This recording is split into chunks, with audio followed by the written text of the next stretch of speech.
Have you ever wondered why some societies just seem to, well, thrive?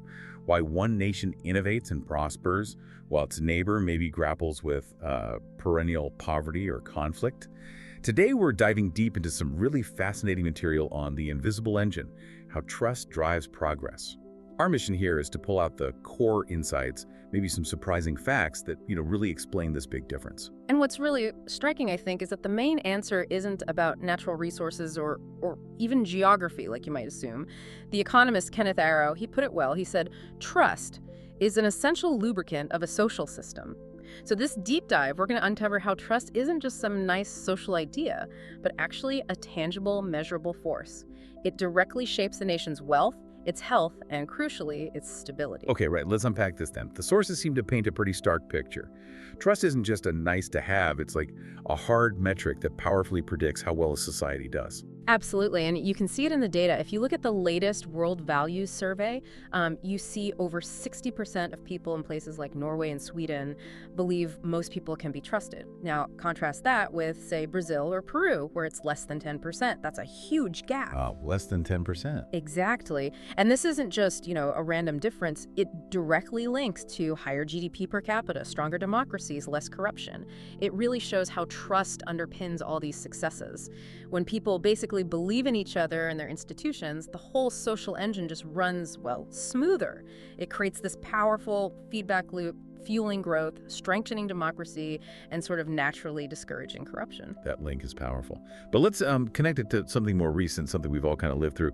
How did this trust dynamic play out during the global health crisis? Oh, it was a really clear test case, wasn't it? High-trust societies managed to enact public health measures much more effectively. Why? Because citizens trusted their institutions, and this is key. They trusted each other to actually comply. And on the flip side, in the low-trust places? Well, it was a stark contrast. Similar calls for cooperation were often met with, deep suspicion and pretty widespread non-compliance.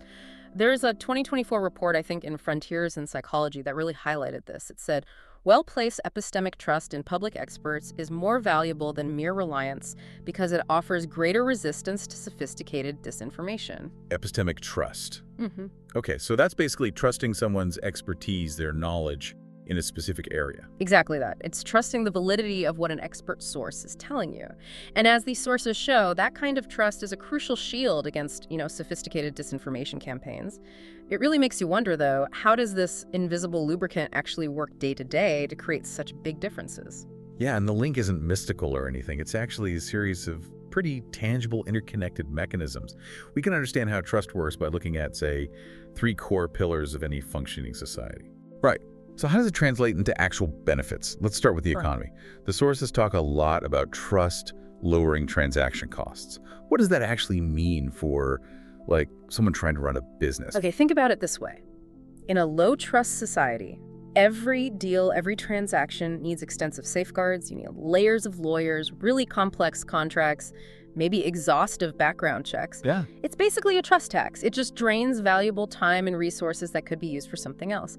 Behavioral economics research backs this up. Trust minimizes this friction. It actually creates what some call an economic surplus, fueling growth without even needing more production. It's like you're constantly spending energy locking every single door and window, even for a quick trip out.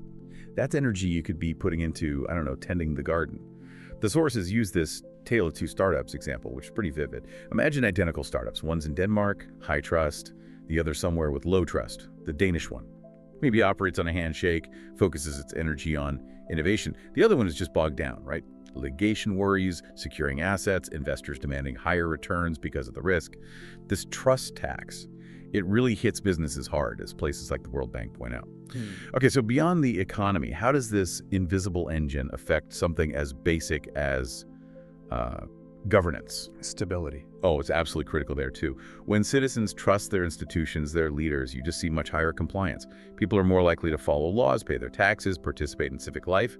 There was a 2023 political science study that found something interesting. In high-trust countries, citizens are actually more forgiving of leaders during, say, a recession. They give them the space needed to make tough, but maybe necessary, reforms. That feels quite different from what we often see. Yeah. I mean, compare the U.S. versus Nordic consensus example. You've got a 2024 Gallup poll showing U.S. trust in government is often, below 20%? Yeah, pretty low. Whereas Nordic governments consistently hold trust levels over 50%. And during the 2008 crisis, Icelanders apparently largely trusted their government's response, which allowed for pretty decisive reforms. But in the U.S., that deep distrust, it fueled things like Occupy Wall Street, maybe hindering a more unified response. Exactly. That trust provides a buffer, a kind of social resilience. Okay, and the third pillar was innovation. We tend to picture the lone genius in a lab, but the sources say trust is crucial here too. Yeah. How does trust fuel, collaboration? Yeah, that lone genius idea is mostly a myth. Innovation is rarely a solitary act. It's almost always the product of collaboration, of freely exchanging ideas. A 2025 study actually called trust a critical factor for innovation creation. In a trusting environment, people aren't constantly afraid their ideas will get stolen. It creates psychological safety, makes people willing to take risks, to partner up, to share half-formed thoughts. Right, so it's not just about legal protection for ideas, but creating a space where you can throw out a wild thought without fear of being shot down or having it poached. Yeah. That probably leads to more breakthroughs. The Silicon Valley myth example really hits this home. Research from Stanford, and I think a Wired article in 2024, basically said the real secret sauce of Silicon Valley isn't code, it's trust.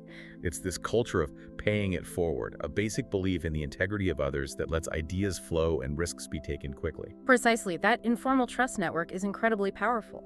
Okay, so if trust is the lubricant, what happens when the gears seize up? The sources call it the pathology of suspicion. Sounds pretty corrosive. It slows everything down, causes real problems. It really does, and that's the key question. What are the actual tangible costs when a society gets trapped in that cycle of suspicion and dysfunction? First, you see what we could call economic paranoia, the cost of vigilance. That 2024 paper from Frontiers in Psychology found this friction of mistrust acts like a heavy drag on the economy. Capital gets diverted from productive stuff into just defensive measures. It massively increases those transaction costs we talked about. Sounds incredibly draining. The Latin American trust tax example seems to illustrate this well. Research from the Inter-American Development Bank back in 2022 linked low trust directly to slower economic growth there. They noted that just a 1 standard deviation increase in social trust correlates with something like a 0.8% bump in annual GDP growth. Businesses are just spending so much more on lawyers' security, it drains the engine before it starts. Exactly. Then you get the political polarization and the failure of dialogue. When that social trust collapses, political disagreement stops being about policy and just becomes hostility. You look at the US, a 2024 Pew Research poll showed record low confidence in major institutions.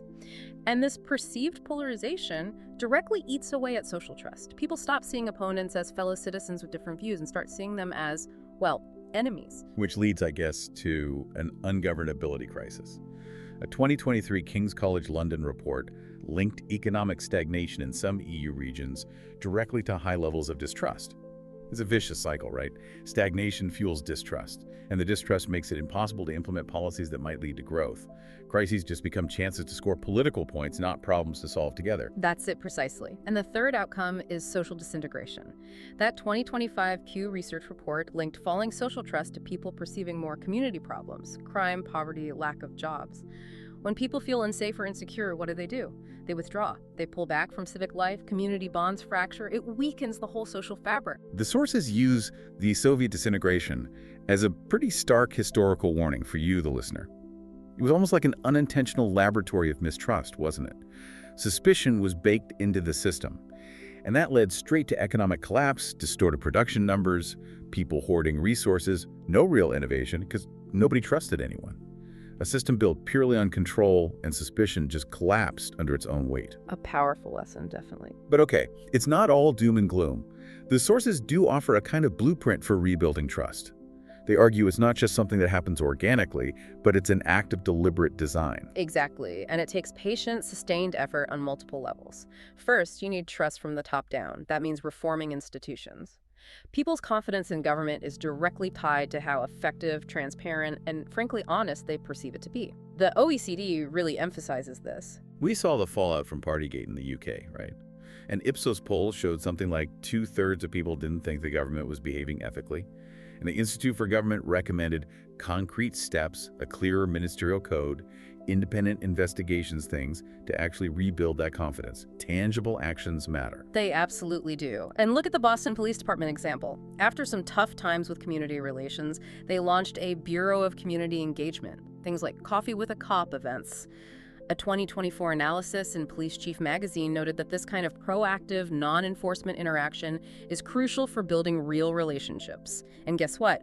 A 2025 survey showed a significant jump in how fair residents perceive the police to be and their willingness to actually report crimes. It's about that visible, everyday effort. Okay, so top-down is important, but what about trust from the bottom up?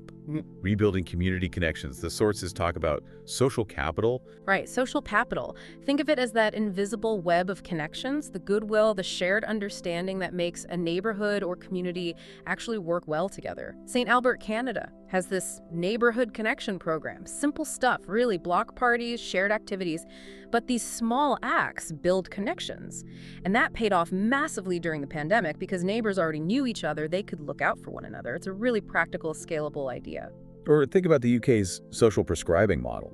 The NHS has these link workers who connect patients not just with medical care, but with local community groups, activities, tackling social isolation head-on. A 2023 King's Fund study found it actually improved mental well-being and reduced the load on clinical services. So rebuilding social bonds is literally a public health strategy now. It is. And finally, there's trust as a cultural imperative. This is about fostering a whole new mindset, moving away from cynicism towards maybe healthy skepticism, demanding accountability, but also embodying it ourselves. The Johnson & Johnson Tylenol crisis back in '82 is such a classic case study for you here. After the poisonings, the CEO, James Burke, made that huge call. Recall 31 million bottles, invent tamper-resistant packaging. Cost a fortune, over $100 million. Yeah. But that decisive, ethical move, it didn't just save lives, it rebuilt trust. Their market share bounced right back. Integrity literally multiplied trust. And a 2025 ResearchGate study suggests corporate integrity actually links to better financial performance too. Yeah, it absolutely aligns with what the World Economic Forum tells leaders. Speak first, speak the truth, speak fast. Being transparent, even about failures, it doesn't lose credibility, it earns it in the long run. Okay, so institutions, communities, culture. But what about the digital elephant in the room? The sources use the COVID-19 infodemic as a big case study in, well, betrayal. It felt like trust just crumbled online. It really did. The WHO called it a tidal wave of false or misleading information. And it was, frankly, a spectacular failure of our collective trust in institutions, in science, and crucially in each other. And the sources break down this anatomy of a digital betrayal. First, algorithmic amplification. Social media platforms designed for engagement ended up rewarding stuff that provoked strong emotions. A 2024 Harvard Misinformation Review study looked at vaccine misinformation on Facebook, found conspiracy theories got way more engagement than factual stuff. The system itself was rewarding the falsehoods. And then you had the echo chamber effect. Those digital filter bubbles, they isolated people, trapped them in networks, feeding them misinformation. A 2024 Pew poll showed that Americans getting their health info mainly from social media were significantly less likely to trust public health officials and much more likely to believe things that just weren't true. Which led to a very measurable cost of mistrust. A 2025 Frontiers in Psychology study showed directly that exposure to misinformation substantially increased vaccine hesitancy. And Gallup, again in 2024, found trust in the US CDC plummeted from 75% in early 2020 down to just 49% by late 2023. You can literally measure the erosion. And the cost wasn't just theoretical. The Johns Hopkins Center for Health Security estimated that COVID misinformation cost the U.S. somewhere between $50 and $300 million every single day in 2021. The Council of Canadian Academies put the cost for Canada at around $300 million for 2023. Staggering numbers. Wow. But okay, is there a path forward? Can we move from code of chaos to code of trust? Can tech help fix what it helped break? Well, there are efforts underway. Platforms are experimenting with verifiable information tools, things like pre-bunking, basically inoculating you against misinformation before you see it. The WHO is working with major tech companies on a kind of public health trust signal to help verify authentic health info. And what about decentralized platforms? The sources mentioned blockchain. Imagine news on an immutable ledger where you can verify the source, verify the content hasn't been tampered with. The World Economic Forum even suggests this kind of tech infrastructure could be the ultimate antidote to digital betrayal by kind of baking trust into the system itself. It's a promising direction, definitely. Requires careful design, though. So, looking ahead then, what new trust challenges or maybe opportunities does technology throw at us? The sources talk about AI, the way our lives are becoming more globalized. Yeah, first there's the AI paradox. Is it a friend or just a service? AI offers amazing efficiency, reliability. A 2024 KPMG study found, 61% of people are still wary of AI generally. But interestingly, healthcare is the sector where people trust AI the most for things like diagnostics, getting advice, so it's conditional trust, based on seeing real benefits. But the security expert Bruce Schneier warns we might mistake AI for a friend when it's fundamentally just a service, a tool. A 2024 World Economic Forum survey found 73% of consumers trust AI-generated content, but they have really low awareness of the risks, like deepfakes. And for you, the listener, think about that Hong Kong firm in 2024. Lost $25 million because of a deepfake video call scam targeting its CFO. Without clear rules, trusting AI blindly could be a huge liability. Absolutely. Then there's this idea of the new reputation economy. Platforms like Uber, Airbnb, they already build trust between strangers using rating systems. That model's evolving as our online and offline lives merge more and more.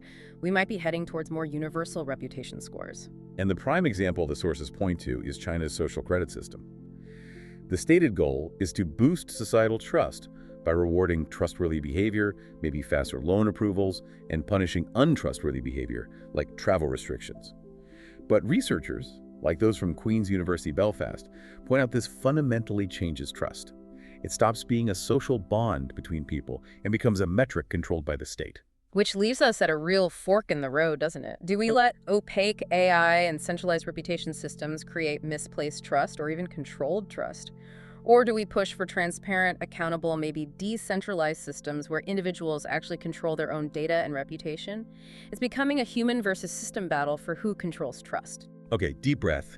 We've covered huge systems, institutions, technology, but what about the individual? What about you listening right now? The sources suggest the most powerful change engine might actually be in our daily interactions. They call it a human imperative. Yeah, and this really boils down to a personal commitment to integrity, to empathy, and importantly, to vulnerability. These aren't just soft skills, they're the absolute bedrock of human connection and trust. So first, integrity as a daily practice. It's just about consistency, right? Your actions matching your values, keeping promises, showing up on time, doing what you say you'll do. Patagonia is a great example for you. Their mission, cause no unnecessary harm, isn't just words. You see it in their transparent supply chain, even that famous "don't buy this jacket" ad. That consistency builds incredible customer loyalty, incredible trust. And remember that 2025 ResearchGate study. Corporate integrity correlates with better financial performance. It pays off. Totally. Second, empathy as a skill, not just a feeling. It's the ability to genuinely understand and share someone else's feelings. And the good news is, it's a skill you can actually develop. You can hone it. Another 2025 ResearchGate study found empathetic leadership leads to higher employee retention, better productivity. Neuroscience even shows that things like active listening literally build rapport and trust pathways in the brain. And finally, vulnerability is a strength. Brené Brown talks about this a lot, how it's the real path to connection. It really is. Think about it. When a leader admits a mistake, do they lose respect? Usually not. They often gain a deeper kind. General Stanley McChrystal, in his book Team of Teams, talks about deliberately breaking down military hierarchy, exposing his own vulnerability to build trust faster in a high-stakes environment. He admitted when he was wrong, actively sought feedback, it transformed how his teams worked, and a 2024 study confirms a leader's vulnerability is actually key to team performance. So it really brings it home. It's not just about fixing big institutions or coding better tech. It's about your choices every day. Keeping your word, trying to listen a bit deeper, maybe being brave enough to admit when you mess up. Those small acts accumulate. They build the foundation. Okay, so zooming back out, what does all this mean for the really big picture? Global challenges like climate change, future health crises. Well, the former UN Secretary General, Antonio Guterres, said it quite plainly in 2024. Rebuilding trust is not a slogan. It requires deep reforms to global governance, essential to building a safer, more stable, more prosperous world. Think about it, climate change, pandemics, these are collective action problems. They demand global cooperation.